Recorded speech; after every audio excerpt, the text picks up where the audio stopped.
हाय दोस्तों, एक बार फिर से आप सभी लोगों का वाई आर एस क्लास में बहुत बहुत स्वागत है। दोस्तों क्लास 10 विषय भौतिक विज्ञान और दोस्तों चैप्टर नंबर पहला आपका है प्रकाश का परावर्तन अर्थात रिफ्लेक्शन ऑफ लाइट। जैसे कि दोस्तों इसके पहले के वीडियो में मैंने आप लोगों को प्रकाश का परावर्तन, इसके कितने नियम होते हैं, प्रतिबिंब किसे कहते हैं, इन सब परिभाषाओं को अच्छे तरीके से मैंने इसके पहले के वीडियो में आप लोगों को पढ़ा दिया था।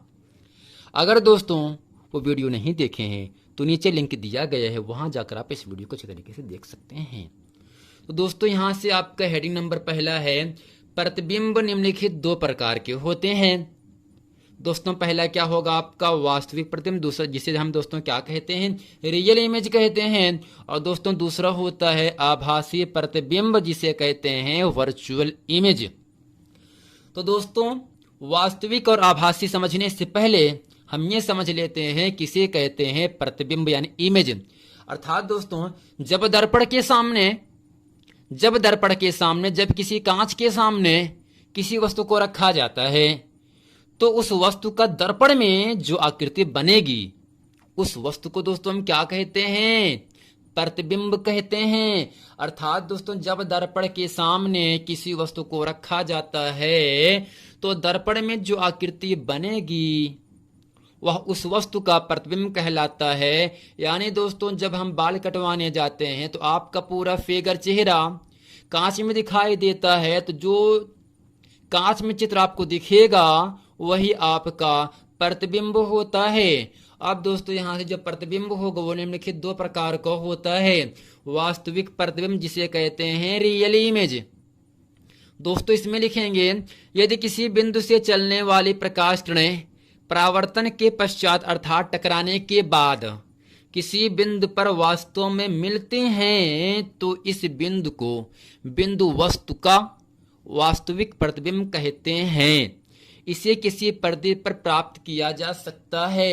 दोस्तों कहने का मतलब क्या है, ये सामने एक आपका अवतल दर्पण है। दोस्तों अवतल दर्पण में होता क्या है, उभरे पृष्ठ पर पॉलिश लगी होती है जबकि दबे हुए तल से प्रकाश का परावर्तन होता है। तो दोस्तों यहां से एक आपका बिंदु वस्तु O है। अब दोस्तों यहां से प्रकाश का परावर्तन हो रहा है। तो दोस्तों एक किरण यहां से टकराया और टकराने के बाद यहां से चला गया। और दोस्तों यहां पर एक किरण को मैंने और डाला यहां से, और दोस्तों ठीक इसी प्रकार एक किरण को दोस्तों मैंने यहां से और डाल दिया।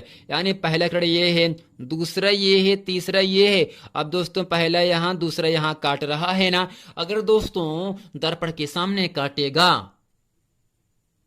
दोस्तों इसे हम कहते हैं वास्तविक प्रतिबिंब। यानी यदि किसी बिंदु वस्तु से चलने वाली प्रकाश किरणें परावर्तन के पश्चात किसी बिंदु पर वास्तव में मिलते हैं, तो दोस्तों यहां पर दो बिंदु पर मिल रहा है ना, तो इस बिंदु को उस वस्तु का वास्तविक प्रतिबिंब कहते हैं। दोस्तों इसे हम क्या कहते हैं, रियल इमेज कहते हैं। अब दोस्तों अगला है आभासी प्रतिबिंब जिसे दोस्तों हम कहते हैं वर्चुअल इमेज कहते हैं। यदि किसी बिंदु वस्तु से चलने वाली प्रकाश किरणें परावर्तन के पश्चात किसी बिंदु से आती हुई प्रतीत होती हैं तो इस बिंदु को बिंदु वस्तु का आभासी प्रतिबिंब कहते हैं। तो दोस्तों यहां से यदि किसी बिंदु वस्तु से चलने वाली प्रकाश किरणें परावर्तन के पश्चात अर्थात टकराने के बाद किसी बिंदु से आती हुई प्रतीत होती हैं तो इस बिंदु को बिंदु वस्तु का आभासी प्रतिबिंब कहते हैं। ये दोस्तों जो आपके सामने यहां से है एक आपका उत्तल दर्पण है। दोस्तों कैसा दर्पण है आपका, उत्तल दर्पण है। अब दोस्तों इस दर्पण में जो बिंदु आपका O है यहाँ पर कोई वस्तु रखा गया। अब दोस्तों यहाँ से एक डाला गया, डालने के बाद दोस्तों ये परावर्तन के पश्चात यहाँ से चला गया। अब दोस्तों यहाँ से भी किरण को डाला गया और टकराने के बाद ये यहाँ से गुजर जा रहा है। जब दोस्तों इन दोनों प्रकाश किरणों को हम आगे मिलाते हैं तो क्रमशः बिंदु I पर क्या होते हैं, मिल जाते हैं। अर्थात दोस्तों अगर मिल रहे हैं तो इस बिंदु को हम क्या कहते हैं, उस वस्तु का आभासी प्रतिबिंब कहते हैं। यानी यदि किसी बिंदु वस्तु से चलने वाली प्रकाश किरणें, अब दोस्तों बिंदु वस्तु क्या है आपका O है, प्रकाश किरणें परावर्तन के पश्चात टकराने के बाद जिस बिंदु से आते हुए प्रतीत होते हैं। दोस्तों जो आपका बिंदु यहाँ से आए दिख रहा है, यहाँ से जो किरण आपका गुजर जा रहा है, प्रतीत आपको हो रहा है ना, ये किरण यहाँ से आ रहा है। दोस्तों इस बिंदु को उस वस्तु का आभासी प्रतिबिंब कहते हैं। अब दोस्तों यहाँ से समझ लेते हैं कि इसे कहते हैं गोलीय दर्पण, जिसे दोस्तों हम कहते हैं स्फेरिकल मिरर कहते हैं। वह दर्पण जो कांच के खोखले गोले का कटा हुआ एक भाग होता है, उसे गोलीय दर्पण कहते हैं। यानी दोस्तों जो दर्पण हो, जो शीशा हो, अगर गोल है, अगर स्फेरिकल के आकार का है, गोले के आकार के रूप में अगर आपको दिख रहा है, तब उस दर्पण को हम दोस्तों क्या कहते हैं? गोलीय दर्पण कहते हैं। अब दोस्तों इसके एक तल पर पारे की पॉलिश तथा लाल ऑक्साइड का पेंट लगा होता है और दूसरा तल परावर्तक तल होता है।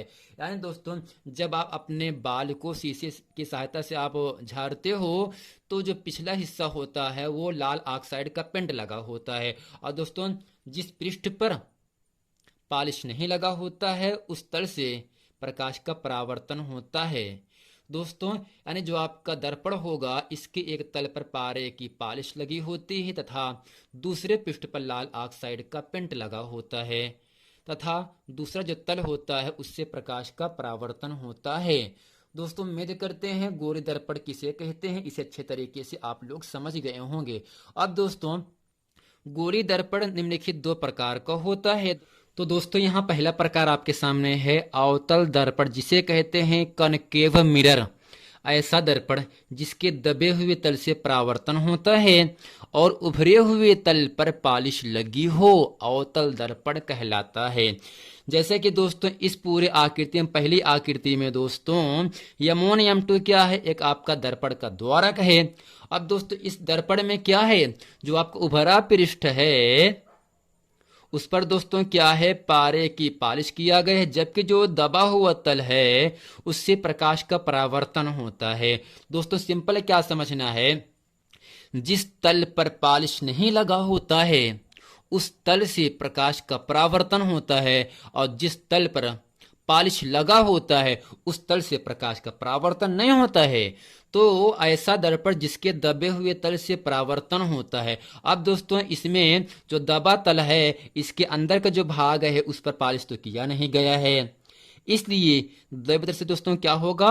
परावर्तन होता है। और जो उभरा हुआ तल है उस पर पॉलिश लगी होती, अगर ऐसा है तब दोस्तों हम कहते हैं क्या है? अवतल दर्पण कहते हैं। अब दोस्तों दूसरा है उत्तल दर्पण, जिसे दोस्तों हम कहते हैं कन्वेक्स मिरर कहते हैं। ऐसा दर्पण जिसके उभरे हुए तल से परावर्तन होता है और दबे हुए तल पर पॉलिश लगी हो, उसे उत्तल दर्पण कहलाता है। यानी दोस्तों यहाँ पर जो आपका M1 M2 आपका है, एक आपका दर्पण है। अब दर्पण कैसा है? अगर दोस्तों इस दर्पण में दबे हुए तल से पॉलिश लगी है, जो अंदर का भाग है उस पर पॉलिश लगाया गया है, और जो दोस्तों जो आप उभरा हुआ भाग है जिस पर पॉलिश नहीं किया गया है उस तल से प्रकाश का परावर्तन होता है। तो दोस्तों ऐसा दर्पण जिसके दबे तल पर पॉलिश लगी हो तथा उभरे हुए पृष्ठ पर प्रकाश का परावर्तन होता है उसे उत्तल दर्पण कहते हैं। और दोस्तों ऐसा दर्पण जिसके उभरे हुए पृष्ठ पर पॉलिश लगी हो और दबे हुए तल से प्रकाश का परावर्तन होता है उसे अवतल दर्पण कहते हैं। यानी दोस्तों अवतल दर्पण में उभरे पृष्ठ पर पॉलिश लगा होता है और दबे तल से प्रकाश का परावर्तन होता है। लेकिन दोस्तों जो आपको उत्तल दर्पण होता है, उत्तल दर्पण में दबे तल पर अंदर की ओर पॉलिश लगा होगा, जबकि बाहर की ओर प्रकाश का परावर्तन होता है। क्योंकि जो बाहर का तल होता है वो आपका पॉलिश लगा नहीं होता, अगर पॉलिश दोस्तों नहीं लगा है तो इससे प्रकाश का परावर्तन होता है। दोस्तों उम्मीद करते हैं इस पूरे वीडियो में प्रतिबिंब किसे कहते हैं, प्रतिबिंब कितने प्रकार के होते हैं? 2 प्रकार के होते हैं, वास्तविक प्रतिबिंब और दोस्तों आभासी प्रतिबिंब। इसके साथ साथ ही दोस्तों गोलीय दर्पण किसे कहते हैं और ये कितने प्रकार के होते हैं? 2 प्रकार के दोस्तों होते हैं, अवतल दर्पण और उत्तल दर्पण। कनकेव मिरर अर्थात कन्वेक्स मिरर, इन दोनों परिभाषाओं को अच्छे तरीके से हम आप लोगों को समझा दिए हैं। और मैं दोस्तों आशा करता हूँ कि आपको ये पूरा वीडियो आप लोगों को अच्छे तरीके से पसंद आया होगा। मिलते हैं फ्रेंड नेक्स्ट वीडियो में, तब तक के लिए थैंक यू।